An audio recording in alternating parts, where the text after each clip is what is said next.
Michigan beats Nebraska, and I would say an all-time classic of a game, 30-27.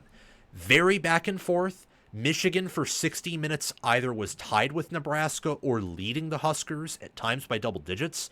So I would say Michigan throughout this game was clearly the better team. But Nebraska made it interesting. And they traded punches. And while Nebraska had some luck go their way, I would also say Michigan at times shot themselves in the foot. I would say Nebraska made good coaching decisions that created their own luck.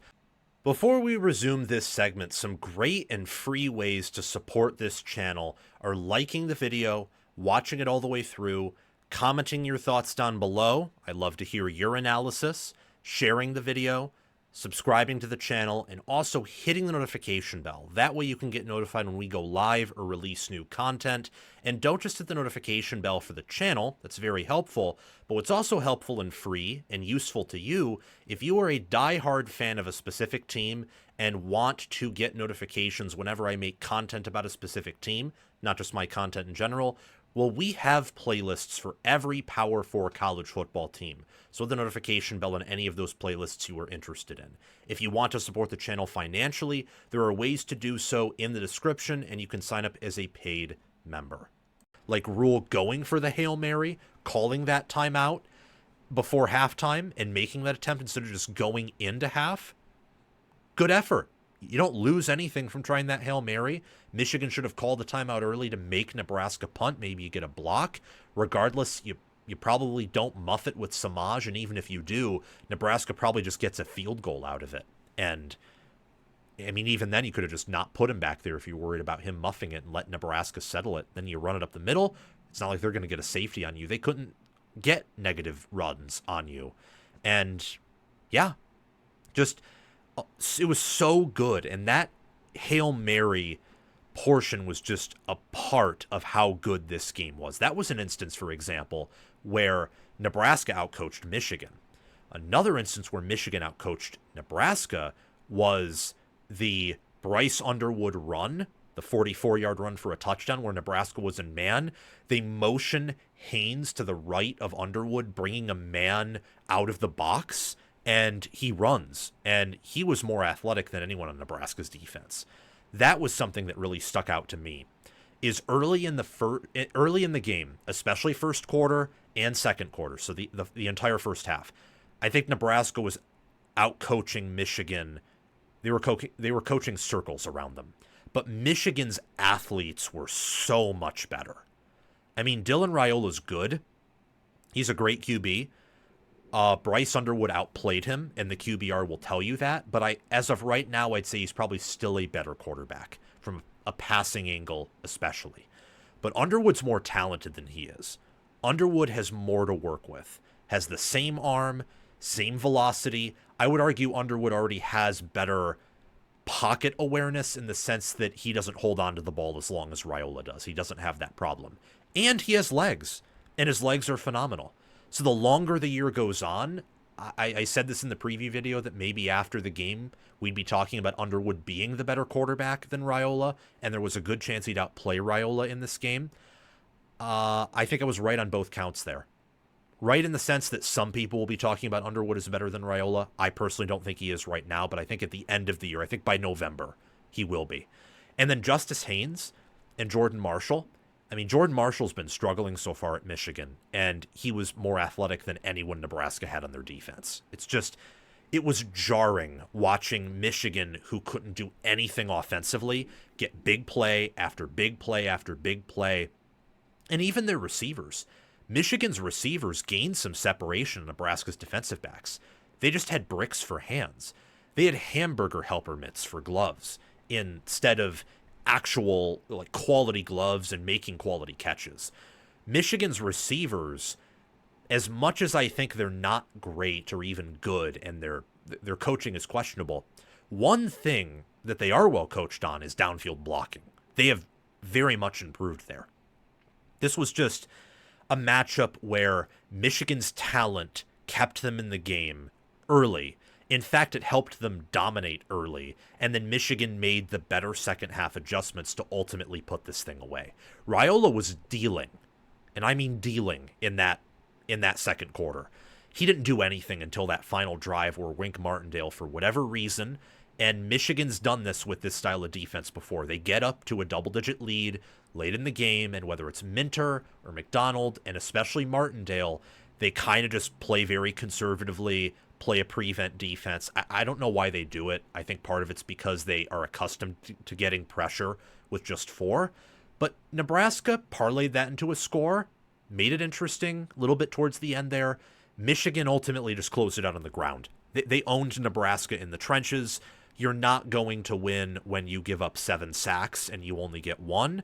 And you're not going to win when you give up 9.1 yards per carry when you adjust for sacks and you only have 3.8 yards per carry on top of giving up the 7 sacks.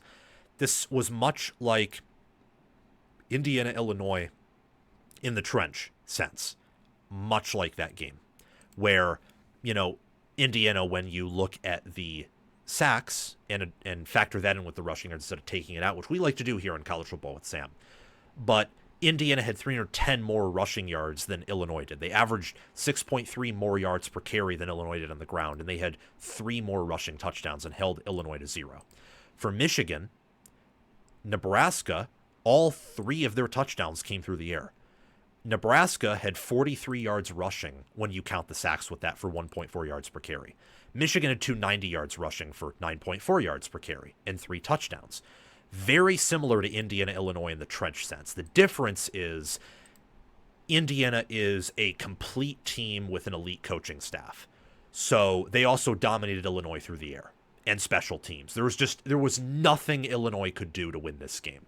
For Nebraska, I think more times than not, if this game is played in a 10-game series, Michigan probably wins by double digits. But Nebraska was in this game because they had the air advantage. They had better receivers. They had the better passing quarterback.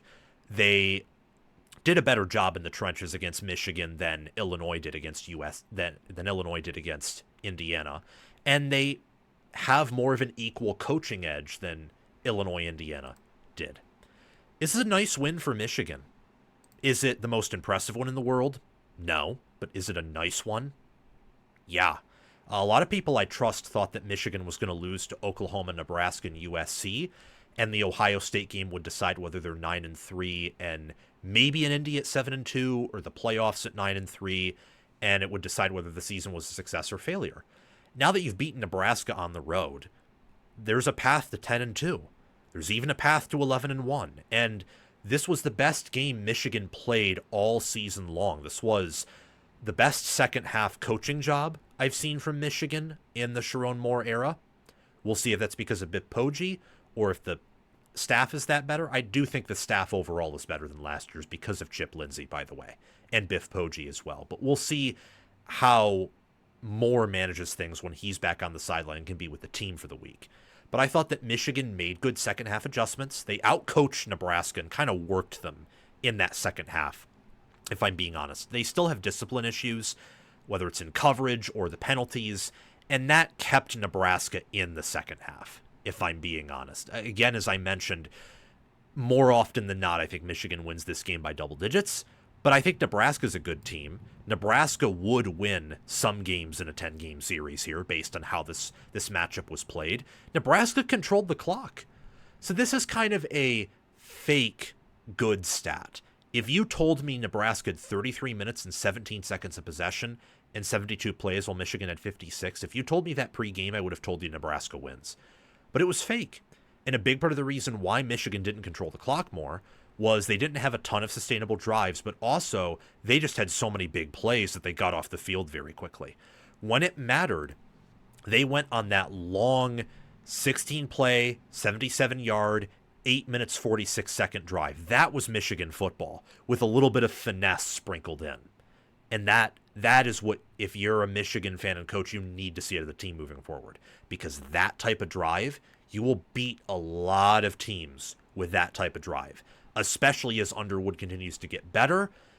Maybe one of the receivers really emerges or they find a way to better get them involved. As the offensive line gets healthier, Michigan's offensive line, objectively, regardless of opponent, has gotten better as the year has gone on.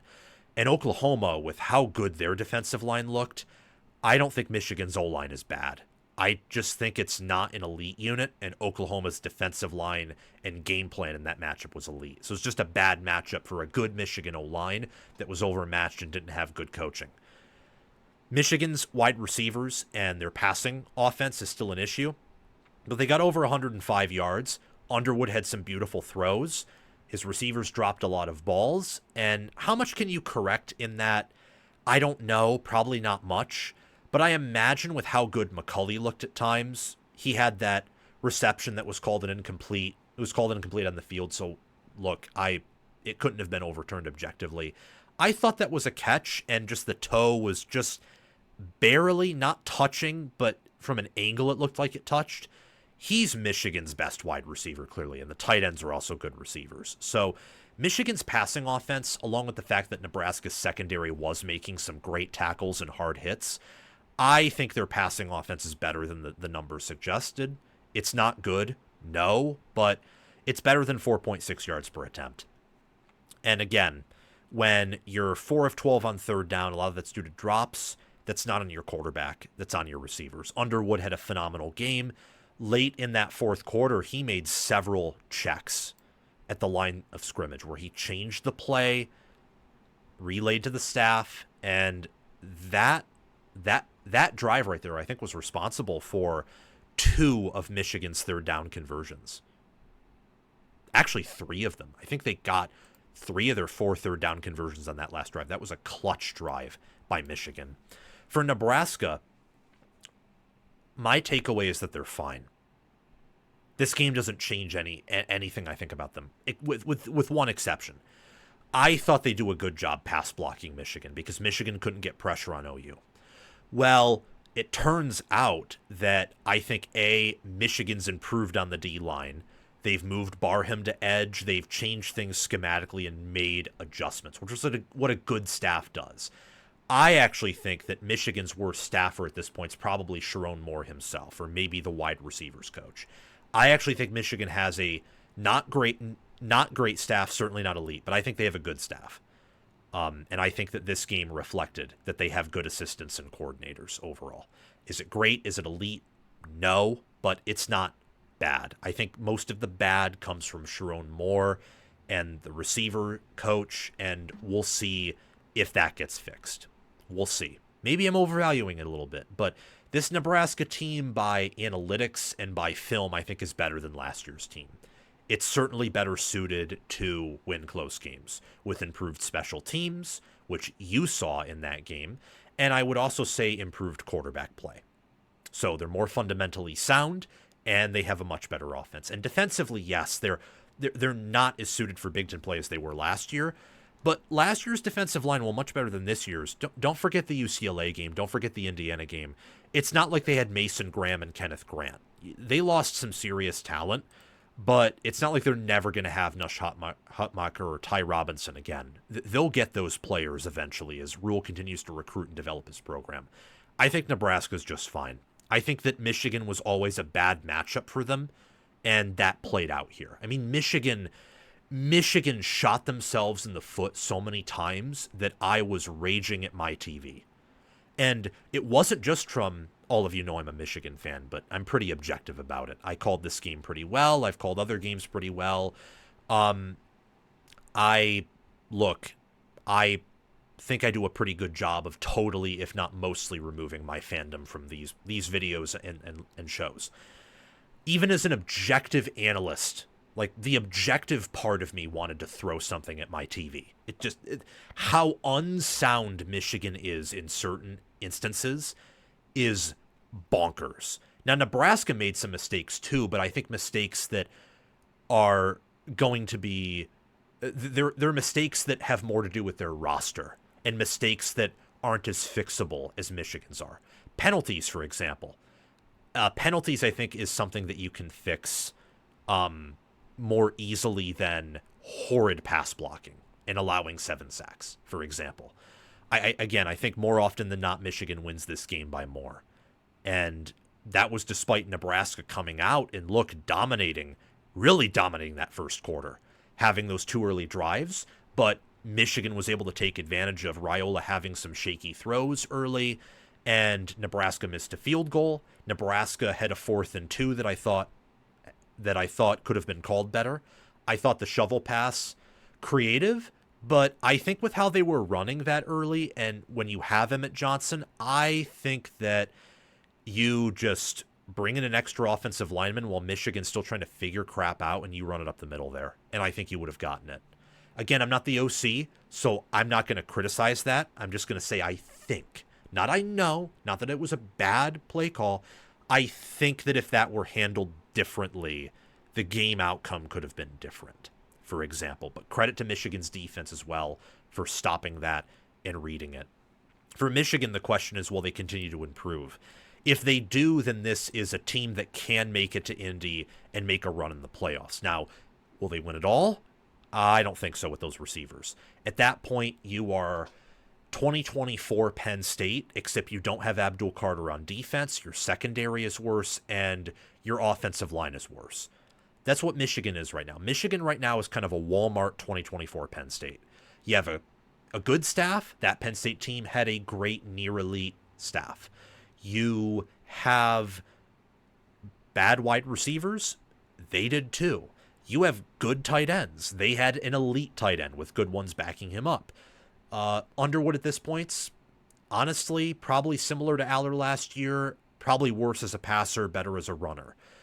You have a similar pass blocking O-line to 2024 Penn State, but a worse run blocking one. Your defense overall, just worse. Special teams is better, but that's because Dominic Zavada's a stud. That doesn't really have much to do with you or them, more so to do with just one player.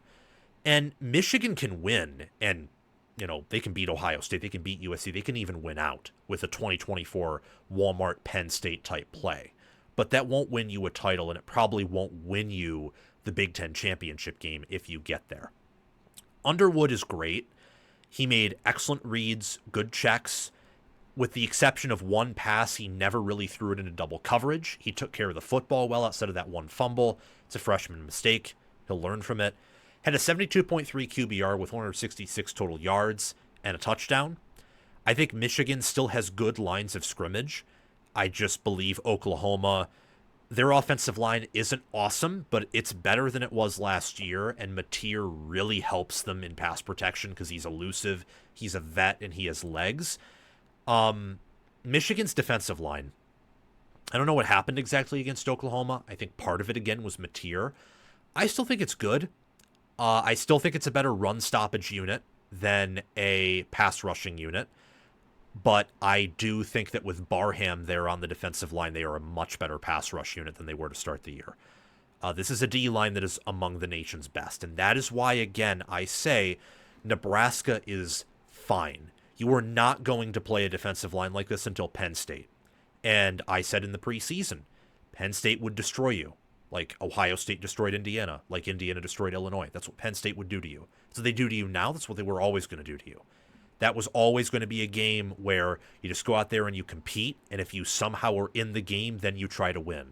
But you just try to retain your honor. You don't really go all in there. You go all in for games you can actually win. You load manage with that game. You don't load manage for any other game. Michigan was your second toughest matchup. And I said that entering this game in the preseason. You match up better with USC. You match up better with Iowa because Michigan's a better version of Iowa, and it's later in the year where some of Nebraska's youth should come through in a positive way. And you also match Iowa in special teams. You're much closer to them there, and that's really how they've beaten you the past few years.